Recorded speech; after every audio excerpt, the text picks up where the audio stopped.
On va pouvoir rentrer dans l'enseignement. Amen, amen. Donc, nous sommes en train d'enseigner dans le ciel et sur la terre. Et je veux vraiment aujourd'hui que vous soyez attentifs. C'est vrai que je dis ça tout le temps, mais aujourd'hui, vous devez vraiment être attentifs. Alléluia. Et avant que... Ça, c'est une série introductive. Ça veut dire qu'il y aura d'autres séries qui vont beaucoup plus compléter beaucoup de choses qu'on va mettre comme base maintenant. Donc, quand tu es dans ce genre de série, ou surtout, il y a une mise en garde que je veux mettre, il faut s'arrêter là où je me suis arrêté.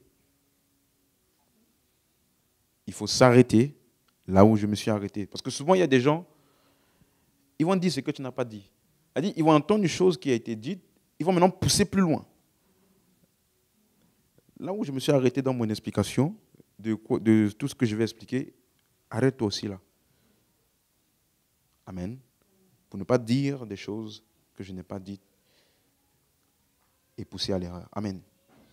Donc, dans le ciel et sur la terre, le croyant, il est dans le meilleur des deux mondes. Donc, j'ai pris le temps pour poser une bonne fondation avant de toucher, depuis ce vendredi, notre verset de base. Ok? Pour cette série, 1 Timothée 4, verset 7. 1 Timothée 4, verset 7.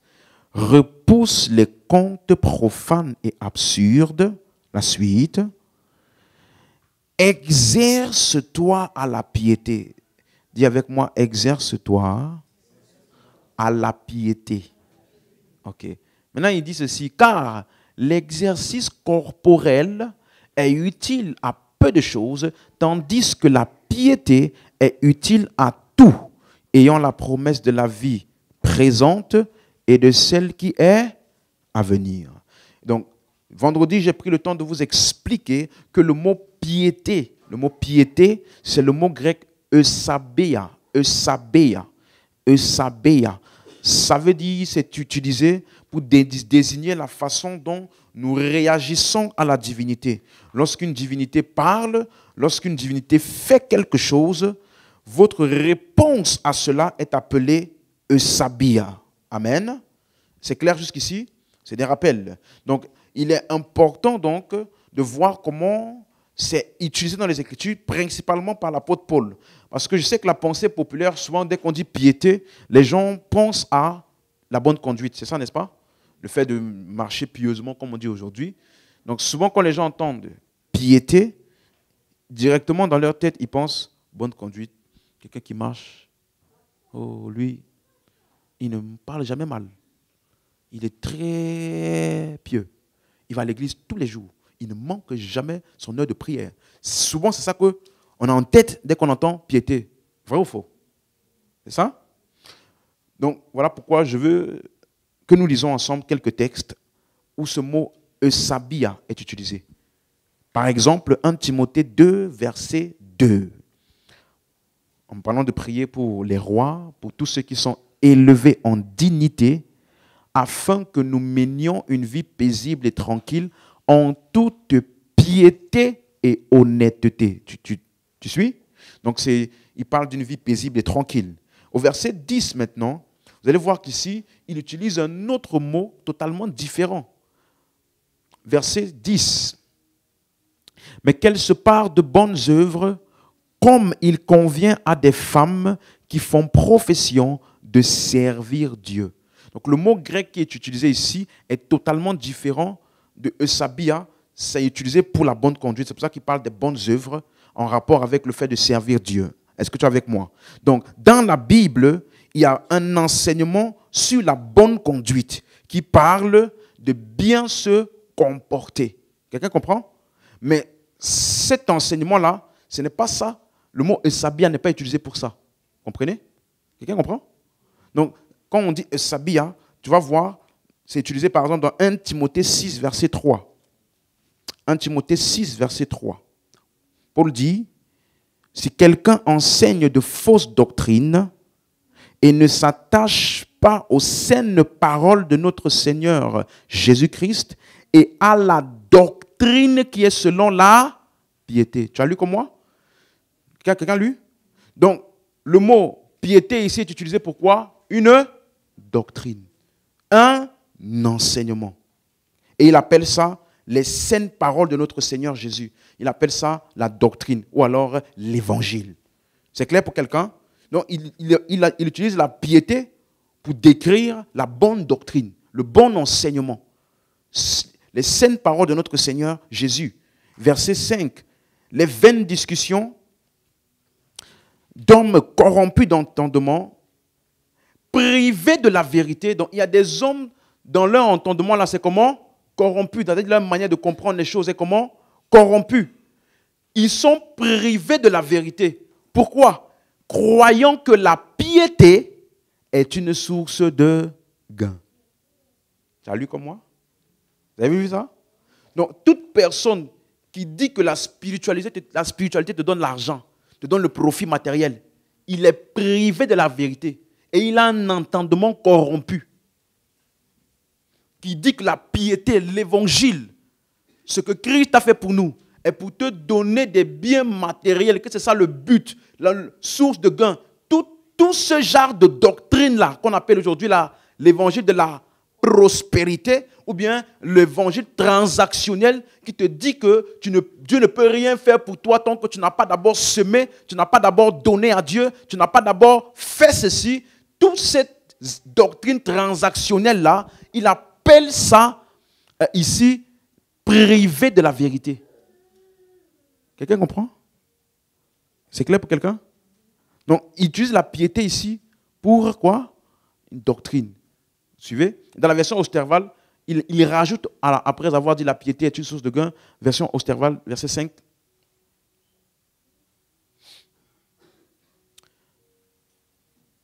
Qui regarde la piété comme une source de gain, qu'est-ce qu'il dit? Sépare-toi de qui? De ces gens-là. Ce n'est pas des bonnes personnes avec qui traîner. Ils vont corrompre ton entendement. Tu ne vas plus pouvoir lire la Bible simplement. Chaque fois que tu vas lire la Bible, tu vas chercher l'occasion. Comment Dieu peut me bénir matériellement avec ce verset-là? Quelqu'un comprend? Amen. Verset 6. C'est en effet une grande source de gain que quoi? La piété avec le contentement. Tu as compris? Donc, ça veut dire que le contentement ici, c'est le style de vie. Donc, la piété n'est pas le style de vie. Parce qu'il dit que c'est la piété qui est suivie ou qui est accompagnée du contentement. Quelqu'un comprend? Est-ce que c'est clair? Oui? Donc, ça veut dire la piété avec le contentement, c'est ça qui est source de gain pour nous. Nous nous suffisons avec ce que nous avons. Verset 11. Pour toi, homme de Dieu, fuis ces choses et recherche la justice, la piété, la foi, la charité, la patience et la douceur. Donc, est-ce que tu es d'accord que dans 1 Timothée 6, ici, la piété n'est pas utilisée pour une conduite, mais plutôt une doctrine? On est d'accord? Oui? Il faut que je m'assure que tout le monde suit. Est-ce que tout le monde est d'accord? Vous avez compris? Oui? Maintenant, regardez 2 Timothée 3, verset 5. Il dit, ayant l'apparence de la piété, mais reniant ce qui en fait la force. Éloigne-toi de ces hommes-là. Version Darby, pardon. Remets la version Darby. Il dit, ayant la forme de la piété, mais en ayant renié la puissance. Donc, il y a des choses qui ont une forme de piété. Tite, chapitre 1, verset 1. Paul, serviteur de Dieu et apôtre de Jésus-Christ, pour la foi des élus et la connaissance de la vérité. La connaissance de la? Qui est selon la piété. Vous voyez ou non? La connaissance de la vérité. C'est ça qu'il décrit comme étant la piété. Et il explique quelle vérité, c'est quelle connaissance. Verset 2. Lesquelles reposent sur l'espérance de la vie éternelle promise dès les plus anciens temps par le Dieu qui ne ment point. OK? Donc, il parle ici de la promesse de la vie éternelle dans les Écritures. Donc, ça n'a rien à voir avec une conduite. Est-ce que c'est clair jusqu'ici? Dans 1 Timothée 3, maintenant, verset 16. Et sans contredit, le mystère de la piété est grand. Donc ici, maintenant, il appelle la piété, là, il la qualifie de mystère. Donc, il appelle la piété un mystère. Donc, on ne peut pas parler de ta conduite ou de ta bonne conduite comme étant un mystère. Nulle part dans la Bible, ta bonne conduite est décrite par mystère. Donc, quand il parle de la piété, on est d'accord maintenant, ça ne parle pas d'une bonne conduite, le fait d'agir bien, d'être une bonne personne. L'enseignement de la piété, dans le cadre ici, c'est la doctrine. Et c'est pour cela que, en disant le mystère de la piété est grand, regardez comment il va spécifier cet enseignement. Dieu a été manifesté en chair. Il a été justifié en esprit, vu des anges, été prêché parmi les nations, cru au monde, élevé dans la gloire. Donc, on est d'accord, ça c'est l'évangile ainsi que ses implications. Donc ça veut dire, il appelle ça piété, l'évangile et ses implications. C'est clair? Quand on parle de la piété, c'est de ça qu'il s'agit. Donc revenons maintenant dans notre verset de base. Tu as compris piété? Tout le monde a compris? C'est clair? Ok. Donc, regardez maintenant, regardez ce qu'il dit.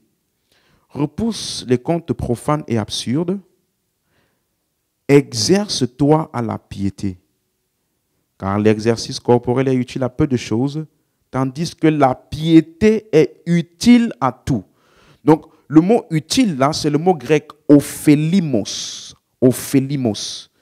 Comme vous le savez, c'est utilisé par exemple dans 2 Timothée 3,16. Toute écriture est inspirée de Dieu et est utile pour enseigner. Donc, ophélimos. À première vue, ça peut parler d'avantage, procurer un avantage. Mais dans le sens premier de ce mot ophélimos, ça parle d'abord de quelque chose dont on peut utiliser. Ça parle de l'usage. Quand on dit que quelque chose est utile, c'est d'abord parce qu'on peut l'utiliser. Et maintenant, dans l'utilisation qu'on en fait, ça nous procure un avantage. Donc, quand tu entends utile, ça veut dire que c'est une chose qui peut être utilisée par toi. Quelqu'un comprend ça? Et donc, l'avantage est la conséquence de l'usage que j'en fais. D'accord? Donc, quand on dit c'est utile, ça parle d'abord de l'usage. Donc, je peux utiliser la piété. La piété est utile à toute chose, à tout. Donc, je peux utiliser la piété à une fin particulière. On peut utiliser la piété. Quelqu'un comprend ce que j'explique?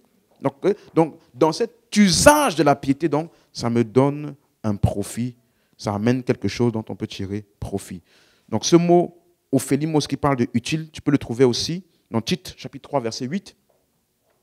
Cette parole est certaine. Je veux que tu affirmes ces choses afin que ceux qui ont cru en Dieu s'appliquent à pratiquer de bonnes œuvres. Voilà ce qui est bon et utile aux hommes. Donc, ça peut être utilisé par qui? Par les hommes. C'est clair? C'est clair? Revenons au verset. Je vais mot par mot, comme ça tu vas comprendre ce verset-là. Parce que quand je vais commencer à t'expliquer l'exercice corporel, il faut que tu comprennes. Amen. Hein? Donc, exerce-toi à la piété. Le mot, maintenant, exercice corporel est utile à peu de choses. Concentrons-nous maintenant sur ça.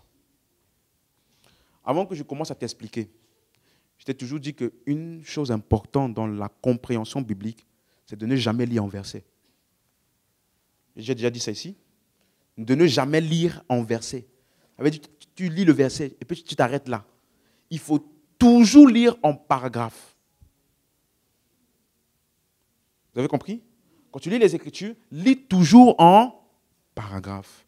Ça te permettra de ne pas isoler un verset et de déduire une compréhension qui n'est pas celle du verset. Donc quand il dit l'exercice corporel est utile à peu de choses, le mot corporel, c'est le mot somatikos, qui est composé de deux mots. Soma et tikos. Ok? Soma, ça veut dire corps, tikos, ça veut dire les choses de. Comme par exemple, on avait vu pneumatikos, les choses de l'esprit. On se rappelle? Donc quand on dit somatikos, ça veut dire les choses qui ont trait ou qui concernent le corps. Ou dans le cadre ici, l'extérieur. Quelqu'un comprend? Quelqu'un comprend? Reviens au verset. Donc, l'exercice corporel. Le mot exercice, c'est le mot grec gymnasia. Ça te fait penser à quoi? N'est-ce pas? Tout le monde voit? Exercice corporel, ça te fait penser à quoi? Gymnasia, ça te fait penser à quoi? Mais n'oublie pas, il utilisait le même mot, gymnazo. Bon, ça c'est le nom, gymnasia. Mais le mot gymnazo, c'est utilisé pour exerce-toi la piété. Donc quand tu vois gymnasia, ne faut pas directement penser qu'il parle d'un gymnase. C'est un verbe dont on va comprendre le sens dans la suite. Amen? C'est clair pour quelqu'un? Donc, qu'est-ce qu'il appelle exercice corporel? On va maintenant voir ça. Allons au verset 1. Il dit, il faut lire comment? En paragraphe. C'est ça? Donc, pour arriver au verset 8, là, qu'est-ce qu'il avait déjà commencé à expliquer? Verset 1. L'Esprit dit expressement que dans les derniers temps, quelques-uns abandonneront la foi pour s'attacher à des esprits séducteurs et à des doctrines de démons. Tout le monde a vu? Esprit quoi? Séducteur, doctrine des démons. Verset 2. Par l'hypocrisie des faux docteurs portant la marque de la flétrissure dans leur propre conscience. Donc après les deux premiers versets qu'on a lus, l'emphase qu'il met, c'est sur quoi?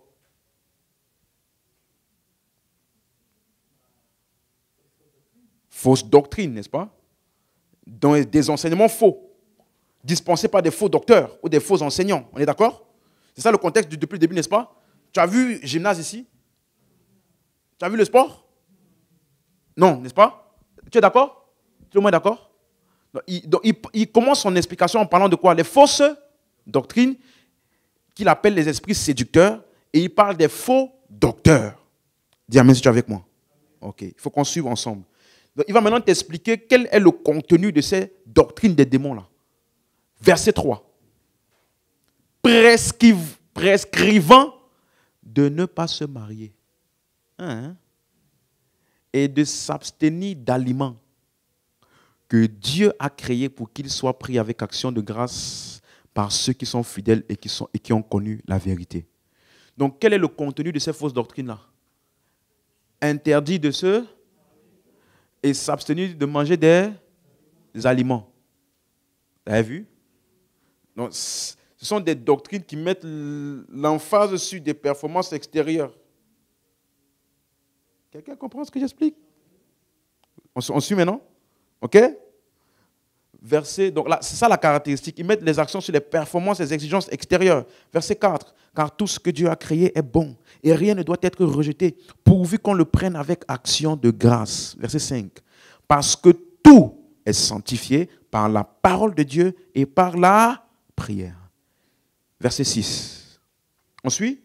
Donc, il explique les fausses doctrines. Maintenant, verset 6, il dit maintenant, en exposant ces choses aux frères, tu seras un bon ministre de Jésus-Christ, nourri des paroles de la foi et de la bonne doctrine. Tu as vu? Que tu as exactement suivi. Donc, encore une fois, il parle de quoi? La doctrine. On est d'accord? On est d'accord. Donc, l'enseignement, la bonne doctrine, ne met pas l'emphase sur des performances extérieures. Ne pas se marier, ne pas manger ceci, ne pas porter tel habit, ne pas s'habiller comme ça. Tout, ce n'est pas ça la bonne doctrine. Vous comprenez? Ce qu'il appelle les fausses doctrines, c'est ceux qui mettent l'emphase sur ces choses-là. Et il dit que si toi, tu es un bon ministre, tu vas te nourrir de ces bonnes paroles-là et tu vas suivre cette bonne doctrine. Dis amen si tu as compris. Maintenant, verset 7. Si tu as bien compris le contexte là, maintenant, le verset 7 là, ça ne va pas t'embrouiller. Il dit maintenant, repousse les contes profanes et absurdes. Donne-moi la version d'Arby, s'il te plaît. Repousse quoi? Regardez comment c'est qu'il appelle. Rejette les fables comment? Et de... Tu as vu ça? Rejette les fables profanes et de vieilles femmes et exerce-toi à la piété. Est-ce que tu vois le contraste qu'il fait? Donc, s'exercer à la piété, c'est le contraire de quoi? Suivre les contes quoi? Les fables profanes et les vieilles femmes. Or, qu'est-ce qu'il a appelé fables profanes et vieilles femmes? Fausse doctrine, hein? Esprit séducteur, qui prescrivent de ne pas se marier, de ne pas manger les aliments. C'est tout ça là qu'il appelle quoi? Fables profanes et de vieilles femmes. Quelqu'un comprend maintenant? Donc, le contraire de s'exercer à la piété, c'est faire quoi? Suivre les fausses doctrines. Et la caractéristique de cette doctrine-là, c'est quoi? Mettre l'emphase, l'accent sur les performances extérieures. C'est clair? Jusqu'ici, ça fait sens pour quelqu'un? Ok. Maintenant, donc, verset 8 maintenant. Verset 8. Car l'exercice corporel est utile à peu de choses, mais la piété est utile à toutes choses. Si tu as bien compris ce que j'ai expliqué, il présente l'exercice corporel comme étant le contraire de quoi? Exerce-toi à la... Donc, l'exercice corporel, d'après ce que vous avez dit tout à l'heure là, c'est quoi? C'est le fait de suivre, qui met l'emphase sur quoi? C'est pour ça qu'il appelle ça corporel. C'est des œuvres extérieures qui sont l'emphase de ces enseignements-là.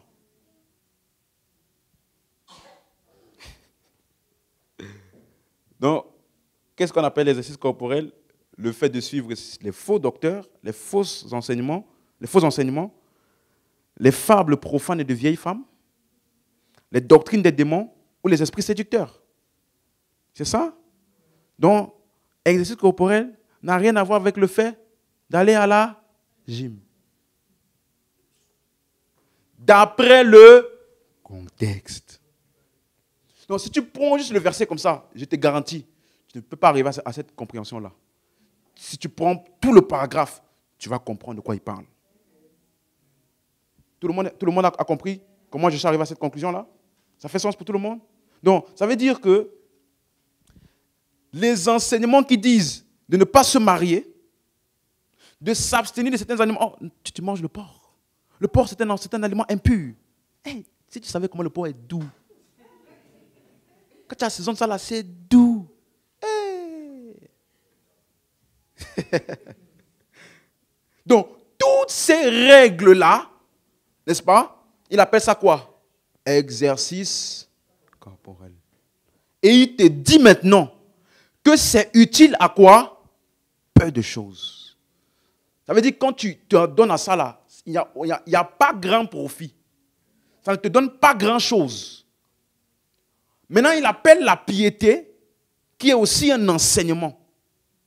Donc, l'exercice corporel est un enseignement. L'exercice à la piété ou la piété est un enseignement. Tu es d'accord? Donc, ce n'est pas un enseignement qui dit n'allez pas à la gym. Non, ce n'est pas ça, la piété. C'est une doctrine. Et c'est pour ça que ce mot-là, corporel ou somatikos, tu vas voir ça dans Luc 3, verset 22, lorsque Jean-Baptiste, il a vu le Saint-Esprit descendu sur lui sous une forme corporelle comme une colombe. Donc ça veut dire que ce qu'il a vu là n'était pas une simple vision. C'était quelque chose qu'il a expérimenté dans le naturel. Oh, quelqu'un comprend ce que j'explique? Corporel. On verra ça par la suite. Donc, est-ce que je peux dire maintenant, si tu as bien compris, tu peux revenir dans 1 Timothée 4, verset 8. Donc, est-ce que je peux appeler la piété les paroles de foi et de la bonne doctrine, comme il a expliqué au verset 6. Verset 6, s'il te plaît. Il dit, tu seras un bon ministre, nourri de paroles de la foi et de la bonne doctrine que tu as suivie. Est-ce que je peux appeler ça la piété? Oui. Tout le monde a suivi? La bonne doctrine et les paroles de la foi qui parlent de Jésus-Christ. Et l'exercice corporel, c'est aussi un enseignement contraire à ça. Amen. Donc, Paul ici, il spécifie bien la piété.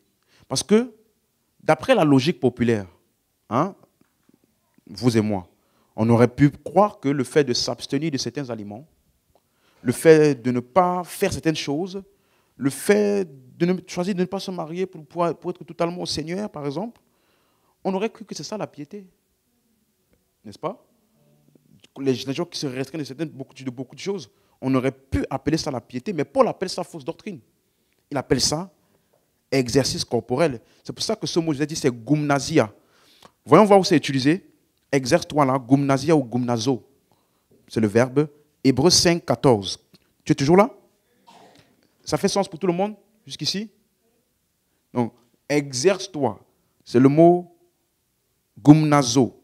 Hébreux 5, 14. Mais la nourriture solide est pour les hommes faits, pour ceux dont le jugement est exercé par l'usage. Vous comprenez maintenant? Pour discerner le bien et le mal. Donc, c'est utilisé pour le discernement. Lorsque tu exerces tes sens spirituels pour discerner le bien et le mal. Gymnazo, exercer, mettre en œuvre quelque chose. Amen. Hébreux 12, verset 11.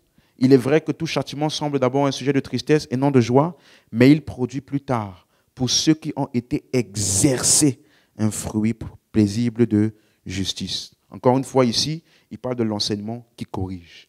Donc, ce qu'on appelle l'exercice corporel, c'est le fait de s'exercer donc à des exigences physiques et d'appeler ça spiritualité. Tu sais, j'écoutais récemment un homme de Dieu, il disait, si tu veux fonctionner dans la puissance, il y a beaucoup d'interdits. Je dis, oui, il y a des gens, Dieu leur a dit, tu dois toujours dormir de tel côté, si tu veux que la puissance fonctionne avec moi. On appelle ça quoi? Exercice corporel. Il y a des gens qui disent, Dieu lui a dit, quand Dieu m'a appelé, il m'a dit, que ta main droite-ci, que ça ne touche jamais, je ne sais pas moi, l'or. On dirait que c'est claquin, tu ne dois pas toucher la kryptonite. Ça, c'est l'exercice corporel. Est-ce que tu suis? Et il dit que c'est utile à peu de choses. Donc, ça ne te donne pas un vrai profit. Donc, peu de choses là, c'est le mot oligos. Oligos.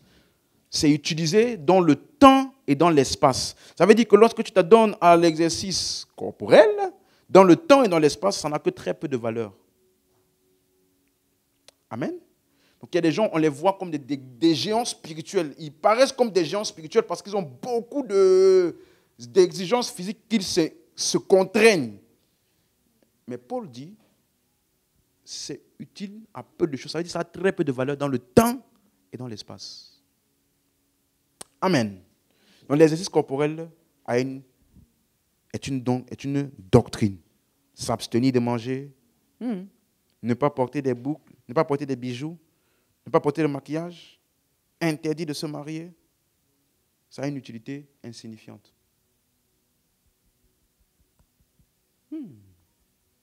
Amen. Laisse-moi te donner un endroit où Paul a mieux expliqué ça. Colossiens 2, verset 16, version second 21.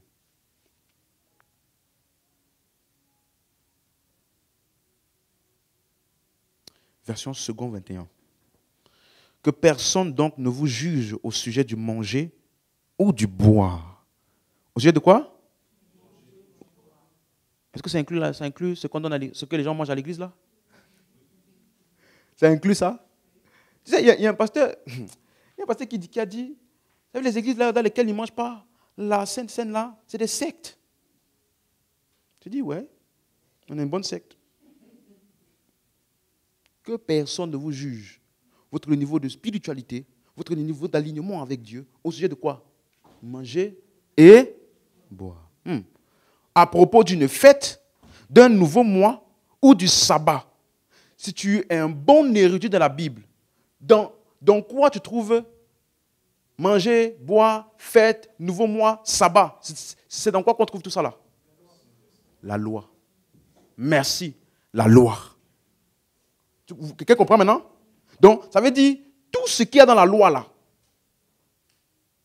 verset 17, tout cela n'était que l'ombre des choses à venir. Et le mot ombre ici, en grec, c'est le mot skia, S-K-I-A. Ça veut dire ténèbres, obscurité. Tu ne peux pas voir les vraies choses dedans. Quelqu'un comprend ça? Donc, ça veut dire, tout ça là, c'était l'obscurité. Mais la réalité est où? En Christ. Donc, que personne, verset 18, donc, par son goût d'une fausse humilité et du culte des anges, ne vous prive de la victoire. Donc, chaque fois que tu t'adonnes à obéir à la loi de Moïse, tu fais un culte ou une adoration à qui? Aux anges. Plongé dans ses visions, un tel homme est sans raison enflé d'orgueil sous l'effet de ses pensées toutes humaines. Verset 19. Et il ne s'attache pas à celui qui a la tête. C'est pourtant d'elle que tout le corps bien nourri et solidement assemblé par ses articulations et ses liens tire la croissance que Dieu donne. Ce ne sont que donc les enseignements qui s'attachent à la tête qui est Christ qui donnent la croissance au corps. Aucun autre type d'enseignement. Pas l'exercice corporel qui te pousse à obéir à la loi, des exigences physiques. Quelqu'un comprend ça? Verset 20. Si vous êtes donc mort aux principes élémentaires qui régissent le monde. Tu peux donner la version, Louis II de ça? Dans Louis II, il appelle ça les rudiments du monde. Donc, si vous êtes mort avec Christ aux rudiments du monde, donc ton identification à Christ dans sa mort t'a aussi dégagé de la loi. Dégagé de la loi. Donc, si tu es mort aux rudiments du monde, c'est ça que Paul appelle la loi là, les rudiments du monde. Pourquoi, comme si vous viviez dans le monde, vous impose-t-on encore ces règles ou ces préceptes? Vous comprenez les règles là? Exercice corporel, c'est ça? Verset 21. Verset 21, version second 21, pardon. Second 21. 21. Tout le reste des versets là, c'est second 21. Quelles sont les règles là? Ne prends pas, ne goûte pas, ne touche pas. Exercice. Vous comprenez maintenant? C'est clair pour quelqu'un? Verset 22. Elle ne concerne que des choses. Suis bien. Rappelez-vous, l'exercice corporel est comment? Utile à peu de choses. Ça veut dire quand tu utilises ça, le profit là est insignifiant. C'est ça? Regarde comment Paul aurait dit la même chose ici. Ces choses-là, ne prends pas, ne goûte pas, ne touche pas. Ne va pas là-bas, ne fais pas ceci, ne porte pas telle chose. Si tu touches un parfum ou bien un habit de la marque Dolce & Gabbana, ils sont gays. Donc du coup, c'est un esprit de homosexualité qui vient sur toi. Toi, toutes les marques que tu portes là, tu sais qu'est-ce qu'ils font dans la vie? Les marques que tu portes là, c'est des chrétiens qui ont fait ça? Non. Donc tu ne sais pas ce qu'ils font en secret. Peut-être c'est même pire que Dolce & Gabbana. Elle ne concerne que des choses destinées à faire quoi? À disparaître dès qu'on en fait usage. Utile à peu de choses. Je connais une dame, elle ne peut rien faire sans sa bouteille, son petit flacon d'huile comme ça. Rien. Elle veut prier le matin. Seigneur, merci. Seigneur, merci. Dis-moi, quand elle entre dans le bus, pendant la journée, huile là, ça fait quoi? Dès qu'on en fait, une fois on nous avait dit, ramenez des déodorants ou des parfums à l'église. C'est pour parfumer vos vies. Chacun ramenait son parfum à l'église. L'homme de Dieu prenait, au nom de Jésus, ta vie est parfumée. Dès que tu entres dans le train avec tout le monde là, le parfum là fait quoi? Disparaît avec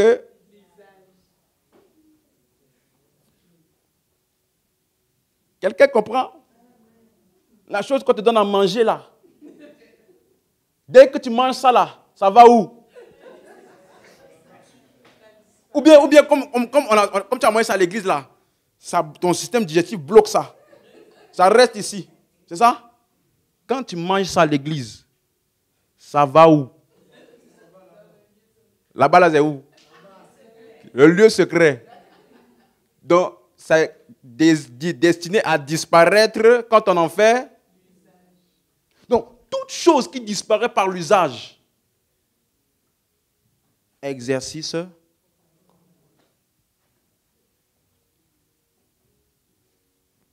Oh, alléluia. Utile à peu de choses. Ils te disent, il s'agit bien là des commandements et d'enseignements humains. Ce sont des commandements d'hommes, pas de Dieu. Est-ce que vous me suivez? Est-ce que vous me suivez? Ce sont des commandements humains. Dieu ne peut pas te dire, si tu veux que ton église grandisse, viens pendant 3 jours à l'église et puis tu dors ici. Tu ris, hein? Vous riez? Mais moi, quand j'écoute souvent des témoignages des hommes de Dieu, de comment est-ce qu'ils ont réussi dans leur ministère, les sacrifices qu'ils disent qu'ils ont fait, ils disent non, l'Esprit de Dieu m'avait dit, je dois venir faire 5 jours par semaine à l'église, je dors par terre, sur l'autel, et puis je pleure là. Et puis comme ça, mes larmes seront les sacrifices, je ne sais pas quoi, de l'autel, je ne sais pas quoi. Comme ça va dégager l'atmosphère du pays, de la ville là où je suis. Comme ça, les gens vont venir. Tout ça là. En quoi tu es différent d'un occultisme? Tu es différent en quoi? Où tu prends la bougie, tu mets là, tu allumes la bougie, et puis tu pries avec ça, comme ça éclaire ta vie. Il y a des choses. Après quelques temps, la bougie, elle a fait quoi? Donc maintenant, tu peux identifier les essais corporels, n'est-ce pas? Dès que tu vois que ça diminue, c'est fini. N'associe pas Dieu à ça. N'associe pas la spiritualité à ça. Est-ce que vous suivez? Oh, mais Jésus, il a pris la boue pour guérir quelqu'un. N'est-ce pas? Est-ce qu'il a fait un enseignement, le mystère de la boue? Il a fait un enseignement comme ça? Le mystère de la boue, ça veut dire qu'à chaque fois que tu veux obtenir un miracle des yeux, la boue est un outil spirituel. Quelqu'un disait l'eau. L'eau est le seul élément qui n'a pas été créé dans Genèse. Ça veut dire que l'eau là a l'âge de Dieu. Donc il y a une puissance bizarre dans l'eau. C'est un élément qui n'est pas que physique. Quand j'écoute l'enseignement, l'eau là, non seulement tu as acheté ça là-bas, on connaît où. Et puis quand tu bois ça là, ça va où? Ou comme c'est l'eau de Dieu, ça reste.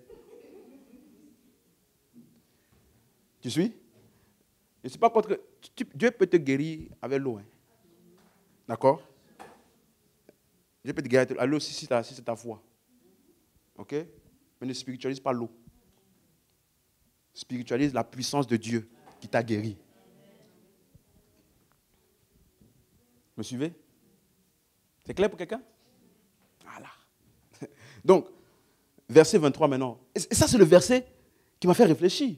Parce qu'ils ont en vérité quoi? Une apparence de quoi? Ah oui. C'est une apparence. Je parlais à un homme de Dieu, il m'a dit non. Moi, je ne mange pas la nourriture de tout le monde. Je sélectionne. Il y a même des offrandes que quand on me donne ça là, si l'esprit me convainc, je dis non. Non. Parce que quelqu'un, il a fait un rituel avec l'offrande là, pour venir me donner. Et après, pour m'injecter des choses bizarres. Mon frère, si tu fais un rituel sur l'argent, viens me donner. Va voir le plus grand marabout, puis tu dis, invocation. Hey! Si tu ne sais pas quel ministère donner, il faut venir me donner.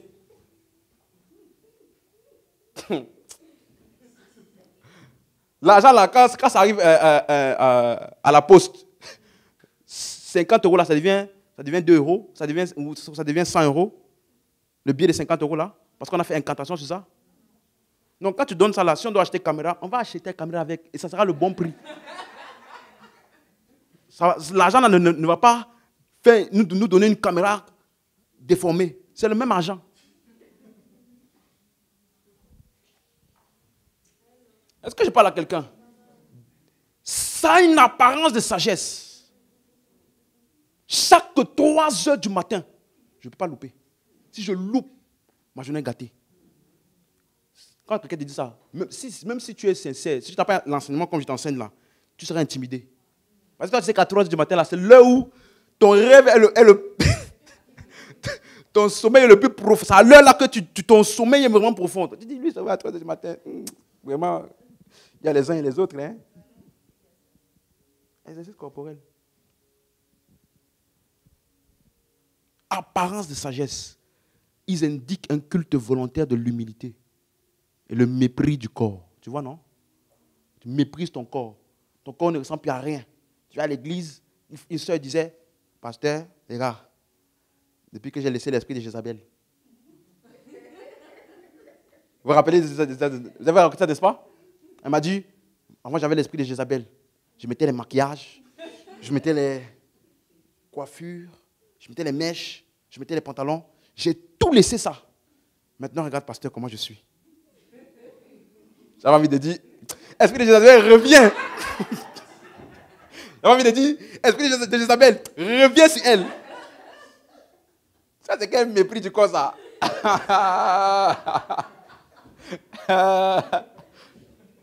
Qu'est-ce que c'est? Mépris du corps, ils sont... Ah, répète après moi, lis ça avec moi. 1, 2, 3, go.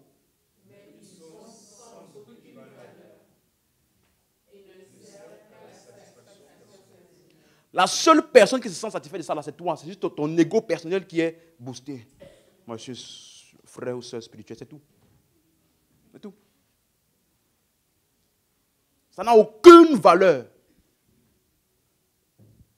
Donc, tu vois que Paul ici, il t'explique que la loi n'amène pas à la perfection ceux qui suivent ça. Ou alors, aujourd'hui, parce que des fois quand on dit la loi, les gens ne comprennent pas le légalisme. Parce que il y a des gens qui ne prêchent plus exactement la loi de Moïse, mais ils prêchent le même principe qu'on appelle le légalisme. C'est-à-dire basé sur les œuvres, des performances. Et l'exercice corporel, c'est utile à peu de choses. Te dictant quel type d'habit tu peux porter, quel type d'habit tu ne peux pas porter, quel style vestimentaire de Dieu, quel style vestimentaire n'est pas de Dieu, quelle musique, quel style de musique. Quelqu'un disait, le rap, c'est du monde. Le métal, c'est du diable. Qui t'a dit ça? Au ciel, il y a quel rythme musical là-bas? Ah, c'est le diable, c'est le diable. Tu ne sais même pas qu'est-ce qu'il dit dedans. Amen. Il n'y a aucun enseignement biblique qui te donne le style vestimentaire que tu dois avoir. C'est question de culture et d'éducation à domicile. Ton papa et ta maman doivent t'éduquer comment s'habiller. Et tu grandis et puis tu adaptes pour toi. Tu suis? Parce que ce que toi tu peux appeler habillement bon aujourd'hui, si tu vas là-bas, je ne sais pas où là, dans je ne sais pas quel pays là, tu mets ton costume comme moi là, on va te regarder bizarrement. Il y a des cultures là-bas, j'ai déjà dit ceci, n'est-ce pas, où leur habillement c'est sans habit. Elle dit que pour être stylé là-bas pour eux, là, sans habit. Et il y a un homme de Dieu qui était parti prêcher là-bas, on a failli le tuer. Parce qu'il est entré avec les habits. Du coup, on lui a dit, déshabille-toi. Sinon, frère, si on te met la lance, tu as la lance là, on met ça ici. Déshabille-toi, tu ne vas pas te déshabiller. Oh là là. Est-ce que tu suis? Donc, il s'est déshabillé. Tu suis? J'ai même écouté, non, ça, bon après, ça c'est une autre chose. J'ai même écouté, il y a certaines cultures, des pays reculés là, où la façon dont ils reçoivent un homme, ils lui offrent une femme. Et si tu refuses cet homme, je te dis amen, hein? Et si tu refuses, c'est une insulte. Si tu vas là-bas, tu fais quoi? Faut rester. Oh, vraiment. Je ne suis pas irresponsable de ce qui se passe avec vous. Hein. Si tu dis ça et que tu es marié, frère, c'est toi et toi. Hein. Amen. Bon, pour revenir au sujet. Donc, est-ce que tu comprends ce qu'on appelle exercice corporel maintenant? Okay? Ce sont des règles extérieures qui sont décrites ou appuyées ou décrites maintenant comme étant la spiritualité.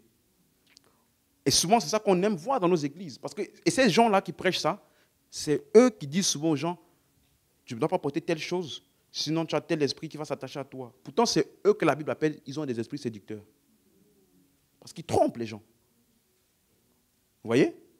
Ils ont une apparence de sagesse. Quand tu vois ce qu'ils font dans ta vie, tu te dis, ça c'est vraiment un chrétien. Imagine un frère, il vient à l'église, ou bien une soeur, elle s'habillait comme ça, elle avait piercing, tatouage, je ne sais pas quoi, locks, ou longs cheveux, ou je ne sais pas quoi. Et puis, après quelques temps là, il coupe tout. Se dégradé, habille, lève les piercings. Tu as envie de dire, ce frère, vraiment, il a rencontré Jésus. N'est-ce pas? C'est ce que tu as envie de dire. Je me rappelle, il y a un frère, il avait dit ça à l'église, que lui, vraiment, le jour où il a rencontré le Seigneur, il était radical. Il est rentré chez lui. Tous les DVD jetés, même la télé, il a brûlé sa télé. Quand tu entends ça là, tu as envie de dire, le gars, il a rencontré le Seigneur. Tu vois? Ça, c'est l'exercice corporel. Amen. Donc, revenons, exercice corporel. 1 Timothée 4, 8. Donc, l'exercice corporel est utile à peu de choses. Et il dit maintenant, la piété est utile à tout, ayant la promesse de la vie présente. On avait vu le mot présent là vendredi, c'est le mot nun. Ça veut dire ça parle du temps présent, ce qui est maintenant. Et ensuite il dit, et de la vie qui est à venir. Donc la piété est pour maintenant et pour aussi après. Le mot à venir là, c'est le mot mélo. Ça veut dire ce qui est sur le point d'arriver après. Donc, la piété, comme on a vu, c'est le mot eusabia. Eusabia. Et il faut savoir que quand ces mots sont utilisés par les apôtres, ce n'est pas eux qui ont créé ces mots. Ils avaient déjà une utilisation à leur époque de ces mots-là. Ils ont juste pris ça pour communiquer ce qu'ils voulaient communiquer. Et donc, je vous ai dit, ce mot est utilisé lorsque vous allez devant une divinité en révérence ou quelqu'un de surnaturel.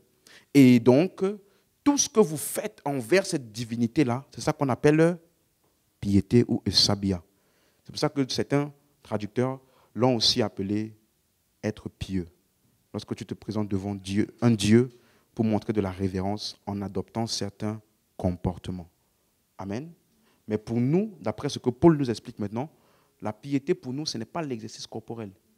La façon dont nous avons de la révérence pour Dieu et nous interagissons avec la divinité, ce n'est pas l'exercice corporel. Ça n'a rien à voir avec le fait de ne pas manger, le fait de ne pas toucher, de ne pas porter ceci, de ne pas se marier.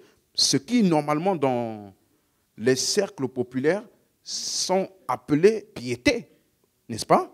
Mais Paul, il dit que ces règles-là, ne fais pas ceci, ne fais pas cela, c'est de l'exercice corporel et ce n'est pas notre réponse, nous, à la divinité. Par exemple, vous voyez, dans Acte 3, verset 12, il y a des gens qui avaient encore cette mentalité. Paul dit, Pierre, il a guéri l'homme à la porte qui était boiteux de naissance.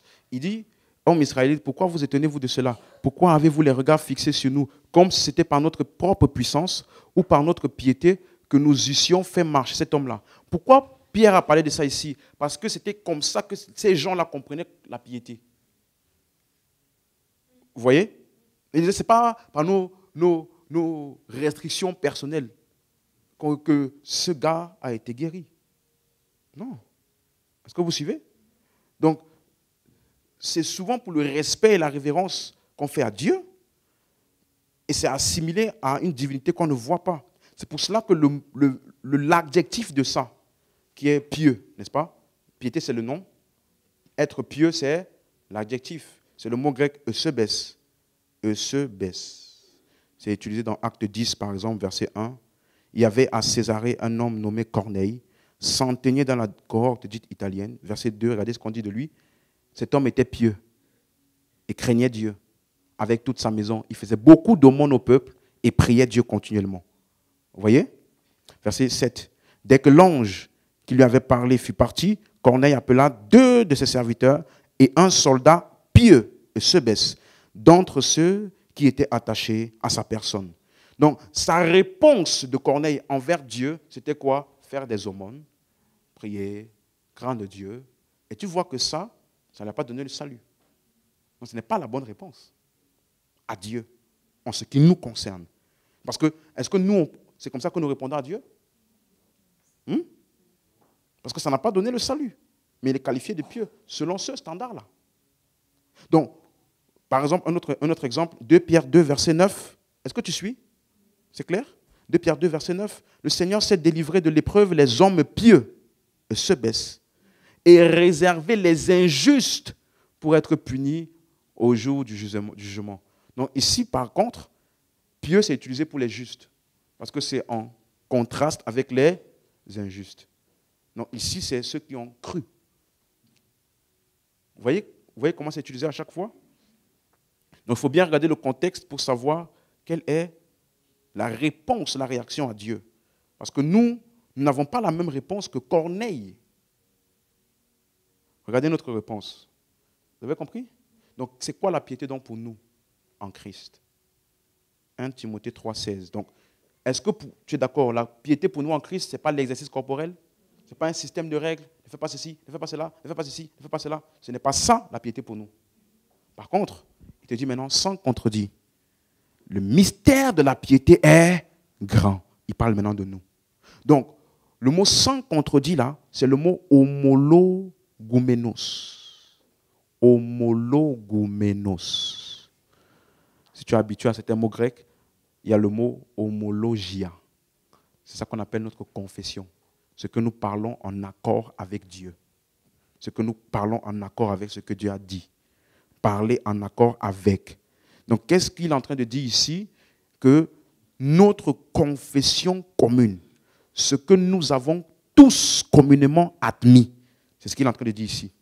Donc, j'avais dit, si tu n'es pas d'accord avec ça, tu n'es pas chrétien. Parce que c'est ça le fondement de notre piété. Amen. C'est clair? Donc, il appelle ça mystère. Le mystère de la piété est grand. Or, pour ceux qui ont bien suivi les enseignements, quand on parle de mystère, on parle de quelle partie de la Bible? L'Ancien Testament. Donc, tu vois que ici, Paul, il parle comme Jésus dans Jean 4, lorsqu'il voulait enseigner l'adoration véritable en s'appuyant sur l'Ancien Testament. Vous suivez? Le mystère de la piété est grand, sans contredit. Notre confession commune, le mystère de la piété est grand. Quel est ce mystère? Dieu a été manifesté où? En chair. Regardez les deux mots contradictoires. Mousterion ou mystère et le mot manifesté, phanero. Mousterion ou mystère, on a vu ça, c'est tout ce qui doit encore être expliqué, qui attend d'être expliqué pour être compris. Et le mot manifestation, c'est le mot phanero, qui veut dire être clair. Donc, quelqu'un comprend? Donc, ça veut dire, notre confession commune, là, pour nous, c'est quoi? Dieu a été quoi? Où? En chair. Donc, mystère, là, c'est où? Ça veut dire que Dieu était mystère, là, dans quelle partie? Dans... Et maintenant, qu'est-ce que nous, on a aujourd'hui? La manifestation, le mystère expliqué. Donc, le mystère de la piété est grand. Ça veut dire, la piété, c'est notre réponse à la divinité, n'est pas en concordance avec ce qui était fait quand c'était sous forme de mystère où les hommes n'avaient pas une pleine compréhension. Pour nous, il te dit maintenant, Dieu a été manifesté. Donc, mystère de notre réponse à Dieu là est grand. Quel est cela? Dieu a été manifesté en chair. Voilà ce que nous reconnaissons. Quelqu'un comprend? Quelqu'un comprend? C'est la base de ce par quoi nous interagissons avec Dieu. Il a été manifesté où? En chair. Donc, le mot manifesté, c'est le mot phanéro. Ça veut dire ce qui est très clair. Ce qui est comment? Donc, Dieu était donc très clair. Où? En chair, ou bien dans l'homme Jésus. Ok? Avant, c'était comment? Mystère, caché, voilé. Mais il a été très clair où? Dans la chair. C'est clair? Donc Dieu a été rendu très visible dans la chair. Deuxièmement, il a été justifié en esprit. C'est ça? Le mot justifié en esprit ici, est-ce que c'est Dieu qui a été justifié ou c'est sa manifestation qui a été justifiée?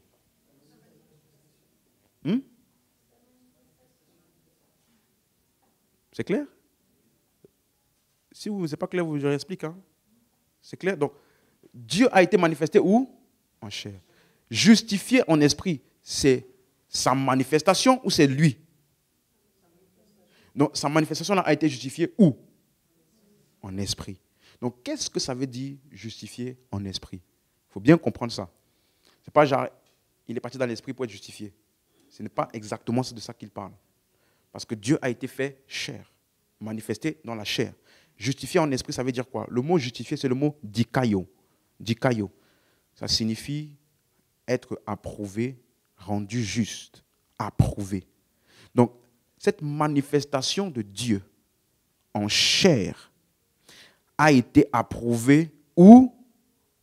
En esprit. C'est ça? Donc, la façon dont ce qui a été manifesté ou révélé de Dieu là a été approuvé, c'était où? Dans l'esprit. Donc, ça veut dire quoi donc dans l'esprit ou justifié en esprit? Ça veut dire quoi la suite? Il a été vu des et prêché parmi les nations. Maintenant, je te pose une question. Le Jésus ou la manifestation de Dieu qui est prêché aujourd'hui aux nations, est-ce Jésus incarné? Est-ce Jésus mort? Ressuscité? Oui. Ok. Donc, ça veut dire que quand on dit justifié en esprit, ça parle de quoi? Le Christ comment? Ressuscité. Puisque c'est quand il a été manifesté en chair, il n'était pas encore prêché. C'est une fois qu'il a été justifié qu'ensuite il a été prêché. Donc cette justification en esprit parle de quoi? De sa résurrection. Est-ce que c'est clair? C'est clair? C'est clair? Donc, pour corroborer bien cette compréhension-là, allons dans Romains 1. On va revenir. Romains 1, verset 1. Romains 1, verset 1. Paul, serviteur de Jésus-Christ, appelé apôtre, mis à part pour annoncer l'évangile de Dieu, qui avait été promis auparavant de la part de Dieu, par ses prophètes dans les saintes Écritures. Ok? Saintes Écritures, Ancien Testament, mystère. Ok? C'est ça? Verset 3. Et qui concerne son fils, maintenant suis-moi, né de la postérité de David selon la... C'est ça qu'on a vu tout à l'heure? Manifesté en... On te dit que cet évangile de Dieu annonçait déjà dans les Saintes Écritures comment le fils né de la postérité de David selon la chair. Ok? Verset 2 maintenant. Verset 4, pardon. Et déclaré fils de Dieu avec puissance.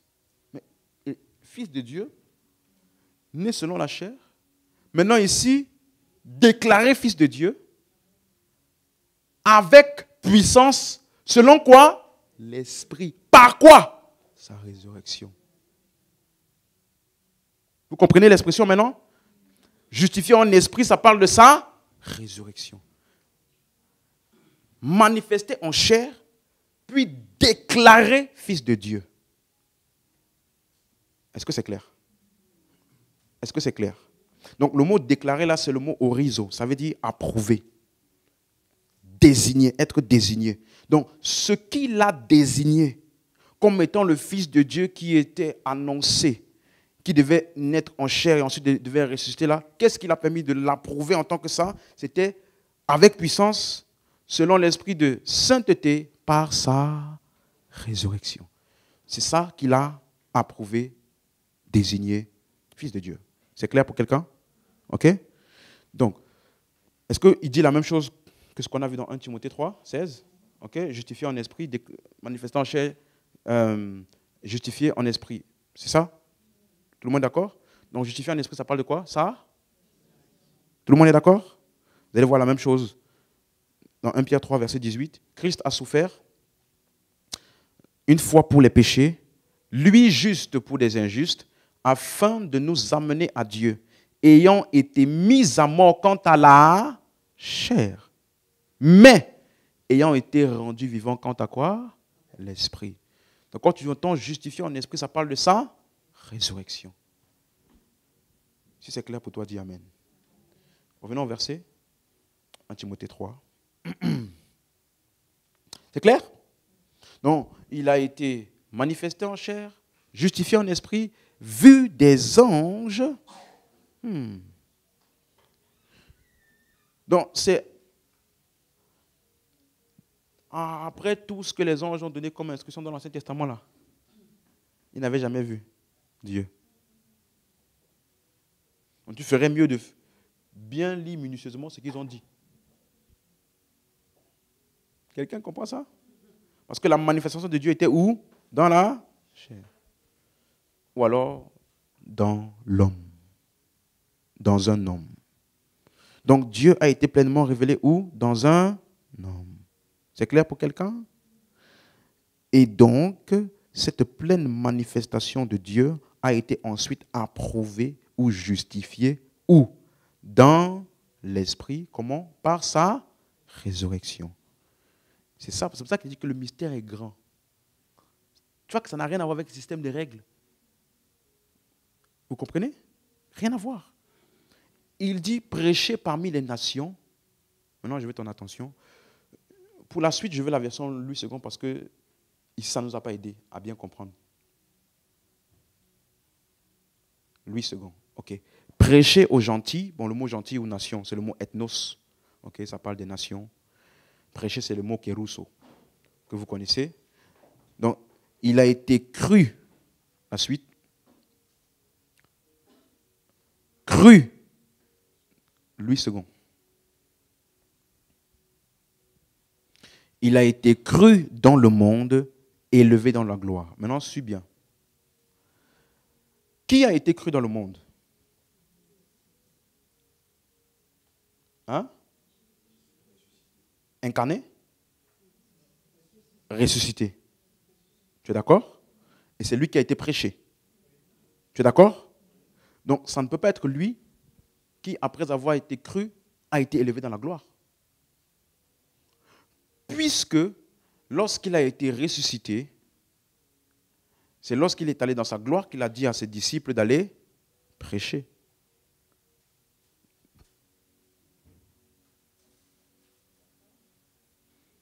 Ce n'est pas le Jésus qui n'était pas encore dans sa gloire qu'on allait prêcher. Le Jésus qu'on a prêché était le Christ ressuscité, glorifié. Donc, si c'est le Christ qui est déjà glorifié, qui a été cru dans le monde, ça veut dire que élevé dans la gloire là, ce n'est pas pour le Christ. Puisque c'est après avoir été élevé qu'il les a envoyés prêcher. Il avait déjà été élevé dans la gloire quand il a été prêché parmi les nations. Donc, qui a été élevé dans la gloire ici? Celui qui a cru. Celui qui a cru. Je réexplique. Le Jésus qui a été prêché aux gentils, était-ce un Jésus non glorifié? Était-il déjà élevé dans sa gloire? Donc, il était déjà élevé dans la gloire avant d'avoir été prêché.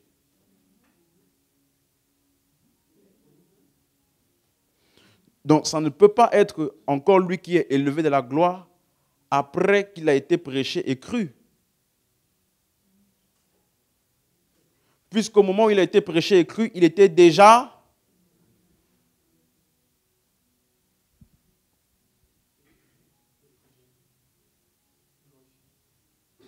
Tu n'as pas compris toujours. Donc, quand tu crois, qu'est-ce qui t'arrive? Tu es élevé où? Pourquoi je te dis ça? Regarde, c'est parce que notre réponse, donc, maintenant suis-moi, notre réponse à Dieu manifesté, n'est-ce pas, à la manifestation de Dieu là, c'est quoi? Nous avons.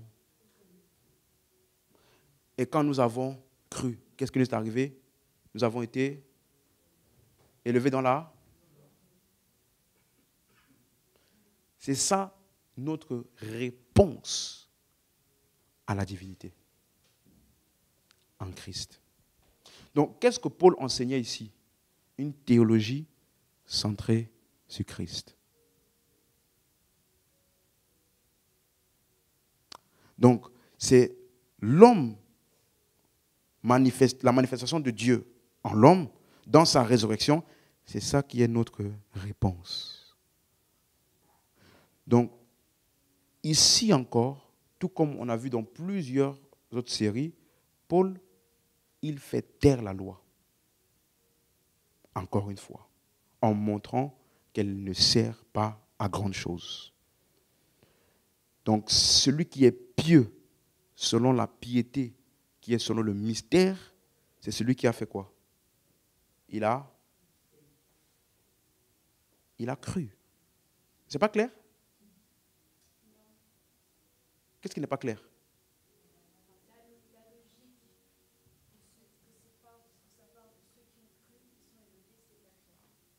Ok.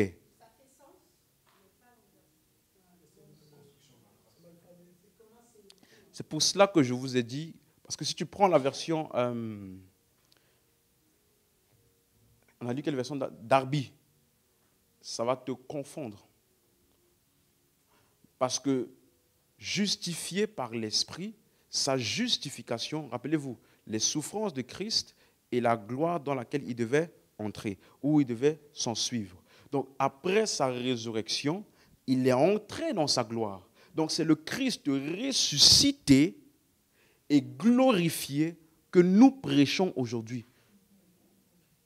Donc le Christ ressuscité et glorifié qui est prêché dans les nations et qui est cru dans les nations, ce n'est pas lui qui est encore après élevé dans la gloire. C'est pour cela que la Bible dit dans Hébreux 2, versets 9 et 10 et 11, que par sa mort, il a souffert la mort pour tous, parce qu'il voulait conduire beaucoup de fils à la gloire. Quelqu'un comprend? Donc, c'est la construction, comme j'ai dit, du verset qui peut porter à confusion. Mais quand tu suis tout le sens de l'explication, rappelle-toi, il n'est pas simplement en train d'expliquer ce qui est arrivé à Jésus, il est en train d'expliquer notre réponse. Le mystère de notre réponse à Dieu, c'est selon le fait qu'il a été manifesté et il a été ressuscité. Et quand il est prêché, nous croyons et nous entrons dans sa gloire. Voilà le mystère de notre piété. Donc, c'est en contraste justement avec la loi et l'exercice corporel qui consiste à essayer de faire des règles pour atteindre Dieu. Donc, c'est pour ça que je dis que c'est la construction du verset qui peut porter à confusion.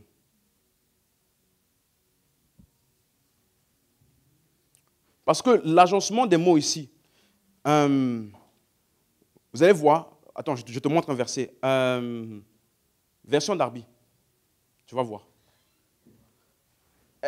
Regardez, il a été cru, n'est-ce pas? Dans la version qu'on a vue tout à l'heure, il n'y avait pas a été, n'est-ce pas? Il n'y avait pas, n'est-ce pas? C'était juste cru. Donc, ça là qui a rajouté. Darby, pour aider à la compréhension. A été élevé. Donc, le a été aussi a été ajouté pour aider à la. Donc, si moi, je vais t'aider à comprendre, au lieu de mettre a été, je pourrais mettre cru dans le monde et élevé dans la gloire. Mais élevé, si, ce n'est pas pour lui. C'est élevé pour eux là qui ont cru ici. Non, en fait, la construction du verset peut te faire croire qu'il est en train de citer plusieurs choses qui concernent le Christ. Mais n'oublie pas, il n'est pas en train de dire le mystère de la révélation de Dieu. C'est le mystère de notre réponse à Dieu. Et nous répondons à Dieu selon le fait qu'il a été manifesté, ressuscité, prêché, et nous croyons et on rentre dans sa gloire. C'est ça notre réponse à Dieu.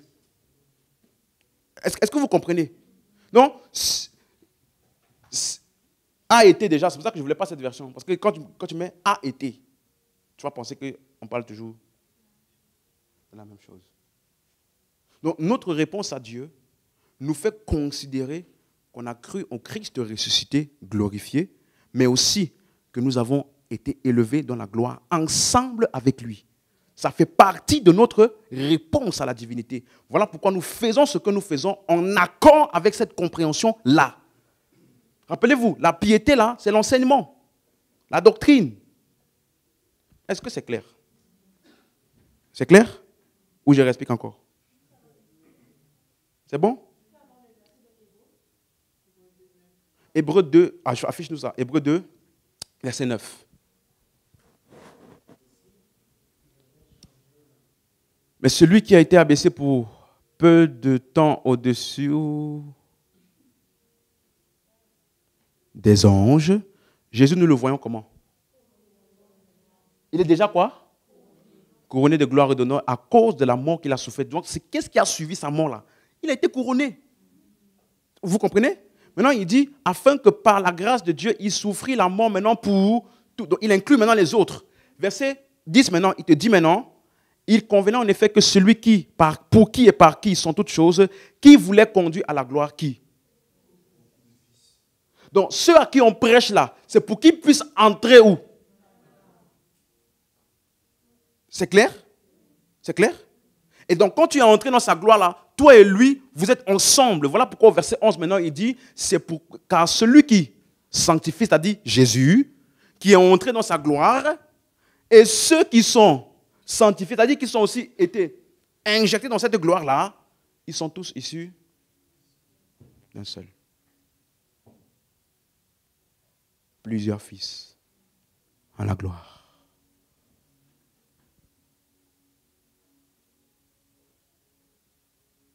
Je n'ai pas avancé? C'est la construction. Mais c'est pour ça que je vous dis que faut lire en paragraphe et il faut comprendre de quoi il parle. Parce que si tu ne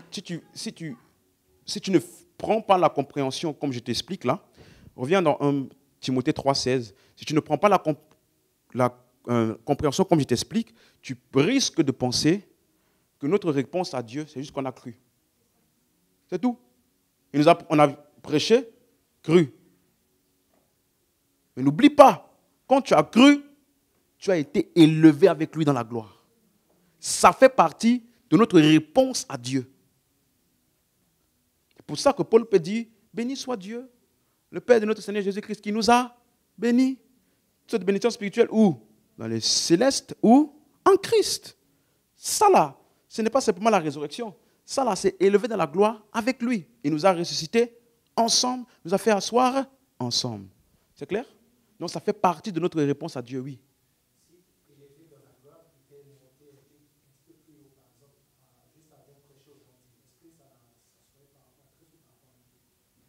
Si c'était monté avant,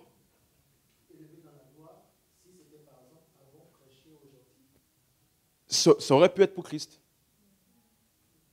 Mais élevé dans la gloire fait partie de sa justification en esprit.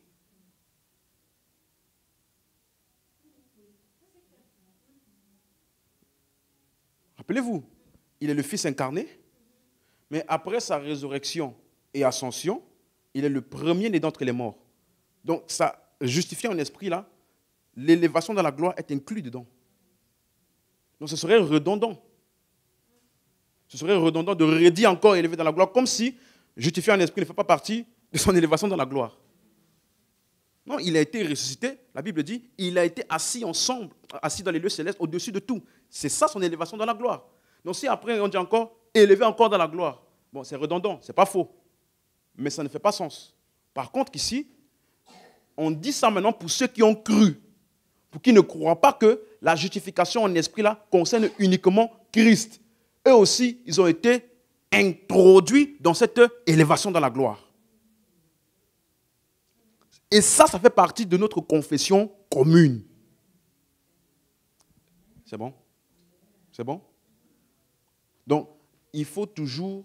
Parce que si tu ne comprends pas le mot piété, tu ne vas pas arriver à cette conclusion parce que le mot piété, c'est notre réponse à la divinité.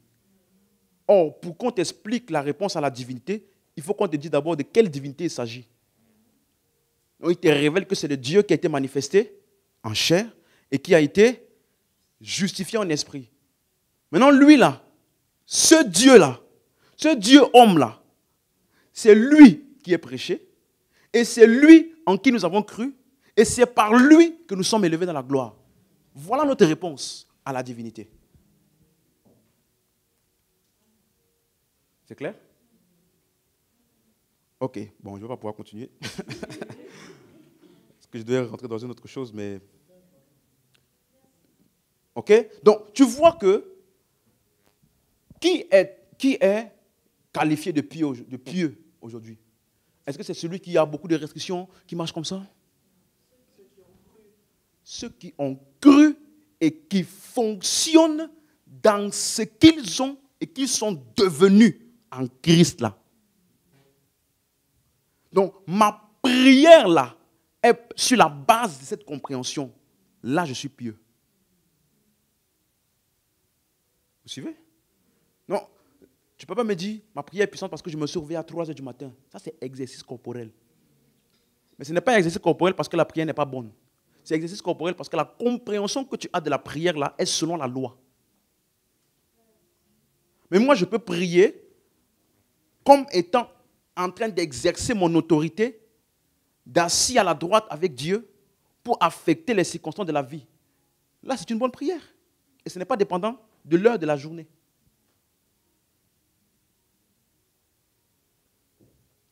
Donc, quelle est la bonne piété? C'est la croyance en ce que Dieu est et qu'il a fait en Christ. Donc, tu comprends mieux pourquoi dans 1 Timothée, maintenant 6, verset 5, il te dit que toutes les personnes qui disent maintenant que la piété, là, c'est source de gain, qui jongent ton niveau spirituel et ton avancement avec Dieu, avec la quantité d'accumulation, de témoignages que tu as. La piété, source de gain, là, ils sont corrompus d'entendement et ils sont privés de la vérité. Maintenant, tu comprends pourquoi Paul parle comme ça? Parce que ça n'a rien à voir. Alléluia. Amen. Donc, c'est important de comprendre que la piété ici est utilisée pour un enseignement. Il appelle ça dans 1 Timothée 4, verset 6, la bonne parole de la foi et la bonne doctrine. Alléluia. Amen. On va terminer par là. C'est clair pour quelqu'un? Tout est clair? On peut se lever.